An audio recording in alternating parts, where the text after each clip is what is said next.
बच्चों आज हम समझेंगे टॉपिक 17.6 जिसका नाम है कॉम्प्लेक्स आयन फॉर्मेशन। बेटा अब ये क्या होता है, इसका मेन कॉन्सेप्ट सुन ले। इस कॉम्प्लेक्स आयन में क्या होता है, सेंटर के ऊपर ना एक मेटल होता है, ठीक है। अब आपको पता है ना, मेटल के ऊपर पॉजिटिव चार्ज होता है बिकॉज वो इलेक्ट्रॉन को दे चुका होगा, निकाल चुका होगा। तो मेटल सेंटर पे होता है और उसके गिर्द यानी मेटल के गिर्द बहुत सारी स्पीशीज़ होती हैं। स्पीशीज़ यानी बहुत सारे कंपाउंड कह लें, बहुत सारे एलिमेंट्स हो सकते हैं, यानी स्पीशीज़ है, ठीक है। और वो स्पीशीज़ ऐसी होनी हैं जिनके पास लोन पेयर ऑफ इलेक्ट्रॉन है, यानी एक इलेक्ट्रॉन का ऐसा पेयर जो किसी के साथ बॉन्डेड नहीं है, ठीक है, लोन पेयर है। तो अब बच्चे क्या होगा कि ये जो स्पीशीज़ है ना, इनके पास लोन पेयर है और मेटल के ऊपर पॉजिटिव चार्ज है। तो बेटा ये अपना पूरा लोन पेयर पूरा का पूरा मेटल के साथ शेयर कर देंगे। और आपने अपनी पिछली क्लासेस में पढ़ा है, इस तरह से जो बॉन्ड बनता है ना, हम उसको कोऑर्डिनेट कोवलेंट बॉन्ड कहते हैं, जिसमें जो इलेक्ट्रॉन का पेयर होता है ना कोऑर्डिनेट कोवलेंट बॉन्ड में, वो शेयर हो रहा होता है बाय वन स्पीशी, ठीक है। एक मुकम्मल स्पीशी वो इलेक्ट्रॉन को शेयर कर रही है। तो अब आप देखें ये कितना कम्प्लेक्स हो जाएगा कि ये स्पीशी भी अपना इलेक्ट्रॉन पेयर शेयर कर रही है, डोनेट कर रही है, ये भी डोनेट कर रही है, ये भी और ये भी। तो इस तरह से फाइनली जो आयन बनेगा बेटा, ये होता है कॉम्प्लेक्स आयन। जी तो बच्चे इसकी डेफिनेशन देख लें। A complex ion is an ion, ये ऐसा आयन होता है इन विच सेंट्रल पे क्या होता है, मेटल होता है, is bounded to a number of surrounding electron donating species. तो इनके बाहर, सेंट्रल मेटल के बाहर नंबर ऑफ यानी कई ज़्यादा इलेक्ट्रॉन डोनेटिंग स्पीशीज़ होती हैं। जी बेटा अब जो सेंटर पे मौजूद मेटल है, चूँकि वो इलेक्ट्रॉन के पेयर को एक्सेप्ट करने वाला है ना, वो एक्सेप्ट करेगा, तो वो लेविस एसिड का काम करता है। ये आपने पढ़ा होगा पिछली क्लासेस में। सो लेविस एसिड क्या होता है, ऐसी स्पीशी जो कि इलेक्ट्रॉन के पेयर को एक्सेप्ट करती है। तो बेटा मेटल यहाँ पे लेविस एसिड का काम कर रहा है, लेकिन जो ये सारी स्पीशीज़ हैं जो कि इलेक्ट्रॉन को डोनेट कर रही हैं बच्चे, इनका काम है इलेक्ट्रॉन के पेयर को डोनेट करना, ठीक है। तो ये होती हैं लेविस बेसिस या लेविस बेस, क्योंकि लेविस बेस का काम क्या है, इलेक्ट्रॉन के पेयर को डोनेट करना। सो कहता है जो सेंट्रल मेटल आयन है ना, एक्ट एज लेविस एसिड, उसका काम है लेविस एसिड का, यानी इलेक्ट्रॉन पेयर एक्सेप्टर का। वाइल द मॉलिक्यूल और ions with lone pair of electron, जिनके पास लोन पेयर है जो इलेक्ट्रॉन को डोनेट कर रहे हैं, जैसा कि वाटर हो सकता है, NH3 हो सकता है, क्लोराइड आयन हो सकता है, हाइड्रोक्साइड आयन हो सकता है, एक्ट एज लेविस बेस। जी बेटा अब देखें, मैंने इसमें ये जो बनाया है, इसमें 6 बनाए हैं ऐसी स्पीशीज़ जिनके पास इलेक्ट्रॉन के पेयर हैं, 6। तो अब जाहिर है हर स्पीशी वो एक कोऑर्डिनेट कोवलेंट बॉन्ड बनाएगी, ठीक है। तो कोऑर्डिनेट कोवलेंट बॉन्ड टोटल कितने हुए, 6। यानी हम लिख लेते हैं कि इस जो डायग्राम या स्ट्रक्चर के अंदर मैंने कोऑर्डिनेट कोवलेंट बॉन्ड 6 ड्रा किए हैं। बच्चे ये जो नंबर होता है ना, ये कहलाता है कोऑर्डिनेट नंबर, या इसको कोऑर्डिनेशन नंबर कहते हैं, ठीक है। सो कोऑर्डिनेशन नंबर क्या होता है कि जितने बॉन्ड बन रहे हैं, कौन से, कोऑर्डिनेट कोवलेंट बॉन्ड, उनका जितना नंबर है, हो सकता है कि वो 2 हो सकता है वो 4 हो सकता है वो 6 हो, इस नंबर को बेटा कोऑर्डिनेशन नंबर बोलते हैं। जी तो बच्चे देखें, कहता है the number of coordinate bond कह लें या कोऑर्डिनेट कोवलेंट बॉन्ड कह लें, बात एक है, उनका जो नंबर होता है यानी कितने बनेंगे, फॉर्म्ड जो बनेंगे between the central metal ion and the electron donors. तो सेंट्रल मेटल और इलेक्ट्रॉन डोनर जो स्पीशीज़ है ना, उनके दरमियान इज़ कॉल्ड कोऑर्डिनेशन नंबर। तो बेटा उन बॉन्ड्स का जो नंबर होता है ना, वो कोऑर्डिनेशन नंबर है। Common coordination numbers are 2, 4 and 6। 2 हो सकते हैं, 4 बन सकते हैं, 6 भी बन सकते हैं। जी बेटा ये हम पढ़ रहे हैं कॉम्प्लेक्स आयन फॉर्मेशन। देखें जब भी हम कॉम्प्लेक्स आयन फॉर्मेशन का कॉन्सेप्ट पढ़ते हैं ना, तो हमारे जहन में ट्रांजिशन मेटल्स आते हैं। ट्रांजिशन मेटल जो पीरियोडिक टेबल के अंदर होते हैं ना, तो मेनली ये आयन बनाना, कॉम्प्लेक्स आयन बनाना, ये इन मेटल का काम है, ट्रांजिशन मेटल का। लेकिन हम तो ग्रुप 2 का चैप्टर पढ़ रहे हैं ना, तो बेटा ग्रुप 2 भी ये आयन फॉर्मेशन करते हैं। ग्रुप नंबर 2 के जो एलिमेंट्स हैं ना, जो मेटल्स हैं, वो भी कॉम्प्लेक्स आयन बना रहे हैं, तो इसी तो हम पढ़ रहे हैं। लेकिन ज़्यादा जो ये फीचर कॉमन है वो ट्रांजिशन मेटल का है। लेकिन उसके बाद ग्रुप नंबर 2 जो है उसके मेटल भी ये फीचर को शो कर देते हैं। कहता है while complex ion formation is more typical for transition metal. Transition metal के लिए ये ज़्यादा टिपिकल, ज़्यादा ख़ास है ये प्रोसेस करना, due to their available d orbital for bonding. बच्चे आप पढ़ते हो ना, एक एस होता है, एक पी होता है, एक डी होता है, एक एफ होता है। तो ट्रांजिशन मेटल में बेसिकली ये जो डी ऑर्बिटल होता है ना, ये अवेलेबल होता है, इस वजह से कॉम्प्लेक्स आयन फॉर्मेशन ज़्यादा सूटेबल रहती है। Group 2 elements can also form complex ion. तो ग्रुप 2 एलिमेंट भी बना सकते हैं, चूँकि हमारा चैप्टर ही ग्रुप 2 का है। Specially those at the top of the group. Yes, आपको ग्रुप याद है, टॉप के ऊपर कौन से थे? बेरिलियम, फिर मैग्नीशियम आता है, फिर कैल्शियम। तो ये जो 2-3 हैं ये ज़्यादा कॉमनली कॉम्प्लेक्स आयन बनाते हैं। नीचे वाले भी बना सकते हैं, लेकिन ज़्यादा कॉमनली जो टॉप वाले हैं ना, वो शो करते हैं इस बिहेवियर को। Their tendency to form complexes is far less pronounced than that of the transition metal। तो कहता है ग्रुप 2 की जो टेंडेंसी है ना ये कॉम्प्लेक्सेस बनाना, ये बहुत कम होती है as compare to the transition metal, but it's still significant in certain context. लेकिन अभी भी ये समझना, ये पढ़ना इम्पोर्टेंट है, इतना भी अनइम्पोर्टेंट नहीं है। जी बच्चे देखें, हमने ग्रुप नंबर 2 को यहाँ पर बना लिया है। ग्रुप नंबर 2 के ये सारे एलिमेंट हैं। सबसे ऊपर वाले का साइज़ सबसे छोटा होता है, एंड देन साइज़ में ग्रेजुअल यानी आहिस्ता आहिस्ता इंक्रीज़ आपको नज़र आता है। ऑलराइट, एंड फाइनली साइज़ सबसे बड़ा हो जाता है। नाउ जैसे जैसे हम नीचे मूव करते हैं साइज़ बड़ा हो रहा है ना, लेकिन बच्चे चार्ज तो दोनों मतलब सब पे सेम है ना। 2 पॉजिटिव चार्ज ये भी लेगा, ये भी 2 पॉजिटिव चार्ज, ये भी सेम चार्ज सेम है, ठीक है। तो बच्चे इसको हम बोलते हैं चार्ज डेंसिटी। यहाँ पे कॉन्सेप्ट आता है चार्ज डेंसिटी। चार्ज डेंसिटी क्या होती है? चार्ज बाय साइज़, ठीक है। तो अब आप देखें, बात को समझें।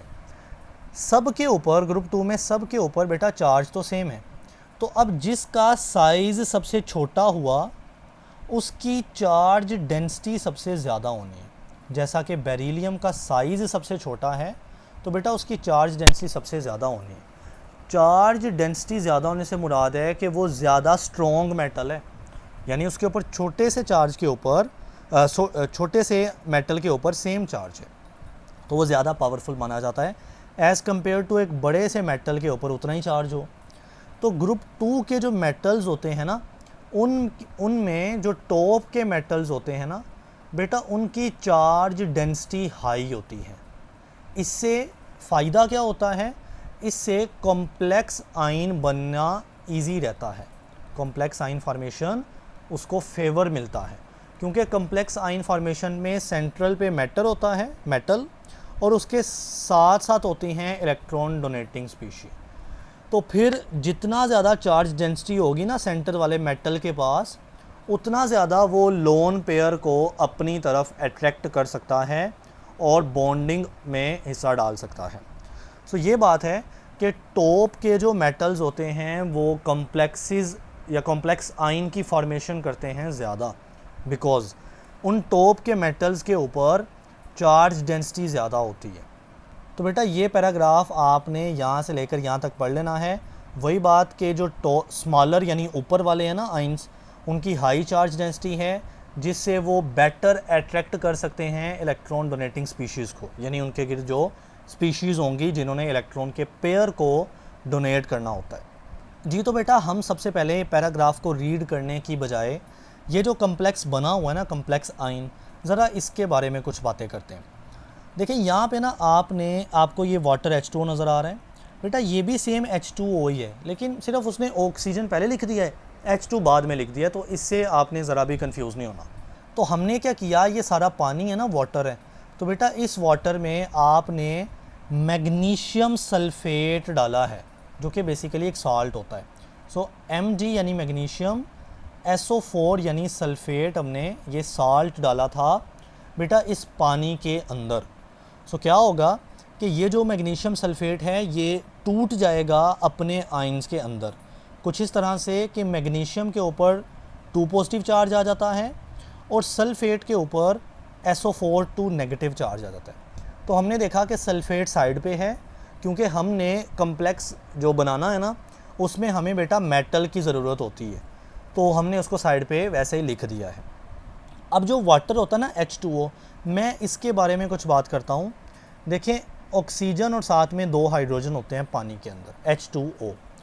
बेटा एक ऑक्सीजन के पास 6 वैलेंस इलेक्ट्रॉन होते हैं। कितने? 6।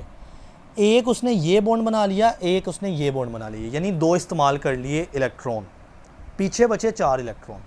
तो एक ऑक्सीजन के पास 2 लोन पेयर बच जाते हैं, यानी 2 इलेक्ट्रॉन का एक लोन पेयर और दूसरे इलेक्ट्रॉन का एक लोन पेयर। तो 4 इलेक्ट्रॉन या 2 लोन पेयर फ्री हो जाते हैं एक वाटर के पास।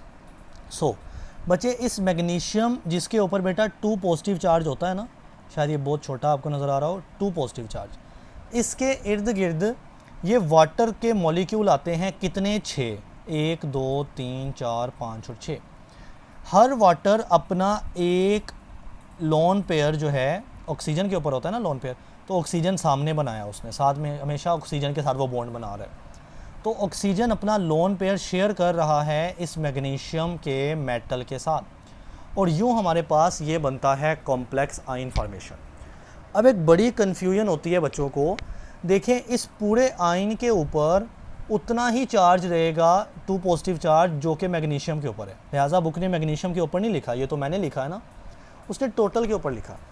बच्चे बात को समझें, सब ये समझते हैं कि चूंकि वाटर ने अपना इलेक्ट्रॉन पेयर दे दिया तो क्या मैग्नीशियम का ये 2 पॉजिटिव चार्ज ख़त्म नहीं होना चाहिए? आंसर इज़ नो, क्योंकि वाटर जो है, वाटर उसके पास इलेक्ट्रॉन पेयर तो हैं, उसके पास चार्ज ओवरऑल कितना है? पानी के ऊपर H2O के ऊपर आप कुछ लिखते हो चार्ज प्लस में या माइनस में? नहीं, आप नहीं लिखते। तो वाटर के ऊपर तो चार्ज ही नहीं है, लिहाजा अगर 6 वाटर आ भी गए हैं ना, वाटर के मॉलिक्यूल, तो बेटा इनके ऊपर तो चार्ज पहले भी नहीं था, अब भी नहीं है। तो मैग्नीशियम के ऊपर ये जो 2 पॉजिटिव चार्ज है ये पूरे कम्प्लेक्स के ऊपर अभी तक बाकी रहेगा। सही, क्योंकि अगर मैग्नीशियम ये जो वाटर है इसके ऊपर कोई चार्ज होता, देन हम सॉल्व करते कि वाटर के ऊपर इतना चार्ज था, मैग्नीशियम के ऊपर इतना, तो ओवरऑल कितना रहेगा, ये तब की बात थी हमारी। जी तो बेटा देखें, ये बात, ये जो सारा एक्सप्लेन किया ना, ये थोड़ा सा लिखा उसने कि magnesium ions are larger. Magnesium ion size में बड़े होते हैं ना, क्यों? क्योंकि सबसे पहले बेरिलियम सबसे छोटा होता है ग्रुप 2 में, उसके बाद मैग्नीशियम की बारी आती है जो कि उससे तो बड़ा ही है ना। एंड बच्चे कहता है usually form hexahydrate complex. Hexa बोलते हैं 6 को, हाइड्रेट बोलते हैं वाटर को। तो चूंकि मैग्नीशियम में वाटर H2O के कितने मॉलिक्यूल आके जुड़ते हैं? 6 यानी 6। तो बेटा हमने बोला था कोऑर्डिनेशन नंबर उतना ही होता है जितने के बॉन्ड्स बनते हैं, सो वो भी 6 होगा ना, क्योंकि 6 बॉन्ड यहाँ पे बन रहे हैं। तो अब इसको कैसे लिखा जाएगा? देखिए, ये फार्मूला लिखा जाता है Mg, मैग्नीशियम है एक, H2O यानी वाटर कितने हैं? 6 हैं यहाँ पे जुड़े हुए, और ब्रैकेट बंद करके ओवरऑल 2 पॉजिटिव उस पर चार्ज आएगा, जो कि मैग्नीशियम के ऊपर है वो बाकी रहेगा। ठीक है, तो ये तो बात मैग्नीशियम की थी। अब ज़रा ऊपर जाते हैं। कहता है कि when group 2 salt dissolve in water, तो आपने बेसिकली साल्ट को हल करना होता है पानी के अंदर, देन वो मेटल के आयन और नॉन मेटल या नेगेटिव आयन में टूटता है। तो बेटा कहता है कि जो मेटल आयन्स है ना, बिकम हाइड्रेटेड, यानी वो पानी के साथ बॉन्डिंग कर लेते हैं, पानी उनको आके इस तरह से सराउंड कर लेता है। These are essentially complex ions, इससे कॉम्प्लेक्स आयन बनता है क्योंकि पानी के कई मॉलिक्यूल आ जाते हैं। Where water molecule act as the electron pair donor, क्योंकि बेटा वाटर के मॉलिक्यूल का काम इसमें क्या होता है? इलेक्ट्रॉन के पेयर को डोनेट करना, बिकॉज वाटर के मॉलिक्यूल में ऑक्सीजन के ऊपर लोन पेयर एग्जिस्ट करता है, तो वो उस इलेक्ट्रॉन के पेयर को डोनेट कर सकता है। फॉर एग्जांपल, अब मिसाल के तौर पर जो बेरिलियम है, बेटा बेरिलियम सबसे पहला मेंबर होता है ग्रुप 2 का। बीइंग द स्मॉलेस्ट ग्रुप 2 आइन, वो सबसे छोटा है, हैज़ हाई चार्ज डेंसिटी, और चार्ज डेंसिटी सबसे ज़्यादा है, ये मैंने आपको पहले बात की है। It strongly attract water molecule and form hydrated ion with coordination number of 4। Yes, beryllium जो है, बेरिलियम वो कोऑर्डिनेशन नंबर 4 के साथ कम्प्लेक्स बनाता है, यानी वो अपने इर्द गिर्द 4 पानी के मॉलिक्यूल को जोड़ता है, क्योंकि बेटा उसका साइज़ छोटा है। मैग्नीशियम, अभी आपने यहाँ पर देखा, मैग्नीशियम जोड़ता है 6 पानी के मॉलिक्यूल्स को, क्योंकि बेटा उसका साइज़ थोड़ा बड़ा है। सो बेरिलियम जो है वो 4 को जोड़ता है, और आप फार्मूला देख सकते हैं कि बेरिलियम है H2O यानी वाटर के 4 मॉलिक्यूल्स हैं, और ओवरऑल के ऊपर 2 पॉजिटिव चार्ज बाकी रहेगा, जो कि ज़ाहिर है बेरिलियम ग्रुप 2 का मेंबर है, तो उस पर 2 पॉजिटिव चार्ज होता है, वो चार्ज नहीं जाता जी। तो बेटा आगे देखें, कहता है जो लार्ज आइन है, यानी ग्रुप 2 में नीचे आओ तो आइन का साइज़ बड़ा होता है ना, कैल्शियम, स्ट्रोंशियम, बेरियम वगैरह, ऑल्सो फॉर्म हाइड्रेटेड आइन, वो भी हाइड्रेटेड आइन बनाते हैं, पानी के साथ रिएक्शन करते हैं, mostly with a coordination number of 6, और मोस्टली 6 वाटर के मॉलिक्यूल को जोड़ते हैं। दो the strength of interaction decreases down the group, ये हम बात कर चुके हैं कि अगर हम ग्रुप 2 में नीचे की तरफ मूव करते हैं ना, तो बेटा ये स्ट्रेंथ पानी के साथ बॉन्डिंग करने की, कॉम्प्लेक्स बनाने की ताकत कम होती चली जाती है जी। बेटा उसके बाद यहाँ से लेकर यहाँ तक जो पैराग्राफ है ये सेम टू सेम बातें हैं, आप इसको छोड़ भी सकते हैं अगर आपने पिछला सारा ज़हन में रखा हुआ है ना जी। आगे मूव करते हैं। सबसे पहले हमने यहाँ से समझना है, अब सबसे पहले आपने बेटा ये लफ्ज़ EDTA इसको देखना है। ये जो EDTA ये क्या है? ई से मुराद यहाँ पर है, ई से मुराद है इथाइलिन, समझ रहे हो, ई से मुराद है इथाइलिन। उसके बाद बेटा डी आता है, तो डी से यहाँ पर मुराद है डायअमाइन, यहाँ तक डी से मुराद है, ठीक है। उसके बाद बचे यहाँ पर टी आता है, और टी से मुराद है टेट्रा, ठीक है, ये टेट्रा। उसके बाद बेटा लास्ट पे आता है ए, और उस ए से यहाँ पर मुराद है एसिटिक एसिड, यानी ये एक कंपाउंड है EDTA जिसकी फुल फॉर्म है ethylene diamine tetra acetic acid.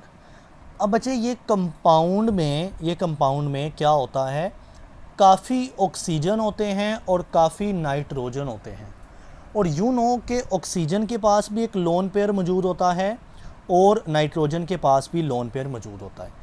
तो अब ऑक्सीजन और नाइट्रोजन के 6 इस तरह के एटम्स होते हैं जो कि लोन पेयर को डोनेट कर सकते हैं EDTA के अंदर। मैं दोबारा बता रहा हूँ, EDTA एक कम्प्लेक्स सा कंपाउंड है जिसका ज़ाहिर एक फार्मूला होगा, लेकिन हमारी बुक में नहीं है।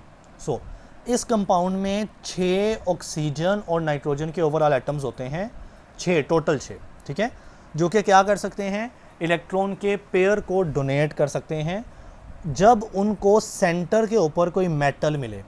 जैसा कि अगर आप कैल्शियम दे दो ना सेंटर के ऊपर, कैल्शियम 2 पॉजिटिव, EDTA का मॉलिक्यूल है ना, तो देखें कैल्शियम है और EDTA ये साथ में मिल जाएगा। लेकिन बच्चे एक बात सुनिएगा, इस बार ना EDTA के मॉलिक्यूल के ऊपर 4 नेगेटिव का चार्ज होता है और कैल्शियम के ऊपर 2 पॉजिटिव का चार्ज होता है।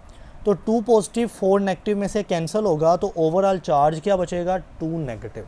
तो ये भी आपने ख्याल रखना है। कहता है कि कैल्शियम आइन फॉर्म्स, कि ये जो कैल्शियम आइन है ये बनाता है एक कम्प्लेक्स रिंग स्ट्रक्चर, एक कम्प्लेक्स आइन बनाता है, रिंग बनाता है with a 6 electron pair donor EDTA। EDTA का क्या यहाँ पे लिखा हुआ है, ये 6 इलेक्ट्रॉन पेयर को डोनेट करने वाला है, उसका डोनर है। सो इसके साथ इसके अंदर 6 ऐसी स्पीशीज़ होती हैं, ऑक्सीजन नाइट्रोजन दोनों, जो कि 6 इलेक्ट्रॉन पेयर रखती हैं और वो डोनेट कर देती हैं कैल्शियम को। तो बेटा 6 कोऑर्डिनेशन नंबर आता है, 6 बॉन्ड्स बनती हैं, ठीक है। So this complex formation is used in the water softening. अब मेरी बात को समझे, जो आपने पिछली क्लासेस में हार्ड वाटर का कॉन्सेप्ट पढ़ा हुआ है ना बेटा, हार्ड वाटर जो कि पीने के काबिल नहीं होता, वो क्यों नहीं होता, क्योंकि उसमें कैल्शियम या मैग्नीशियम मौजूद होता है। ऐसे वाटर को हम हार्ड वाटर कहते हैं। तो अगर हम इस हार्ड वाटर में से कैल्शियम मैग्नीशियम निकाल दें तो बेटा ये सॉफ्ट वाटर बन जाता है, यानी अगर हम उसमें से कैल्शियम और मैग्नीशियम को रिमूव कर दें। हम कैल्शियम मैग्नीशियम को किस तरीके से रिमूव कर सकते हैं? हम इस कैल्शियम या मैग्नीशियम को रिमूव कर सकते हैं EDTA को एंटर करके, उसके अंदर डाल के, क्योंकि ये कंपाउंड कैल्शियम को अपने साथ मिला लेता है। जब वो कैल्शियम को अपने साथ मिला लेगा तो वो पानी से कैल्शियम रिमूव हो जाएगा और पानी सॉफ्ट वाटर में तब्दील हो जाएगा।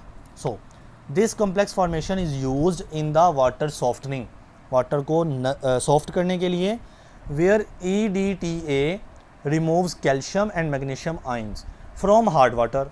हार्ड वाटर से कैल्शियम मैग्नीशियम रिमूव करेगा तो बेटा पीछे क्या बचेगा? Soft water. और बच्चे इसका एक और काम लिखा है कि जो EDTA है ना, can be use to remove toxic metal ions including sometimes calcium if levels are too high.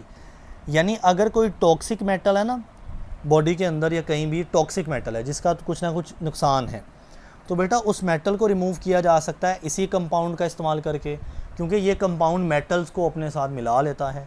या अगर किसी जगह पे कैल्शियम का लेवल बहुत हाई हो गया है तो हम दोबारा ये कंपाउंड यूज़ करेंगे, वो कैल्शियम को मिलाएगा, कैल्शियम को अपने साथ ले जाएगा फ्रॉम द बॉडी, तो हमारी बॉडी में से ये चीज़ें कर सकता है दिस कंपाउंड।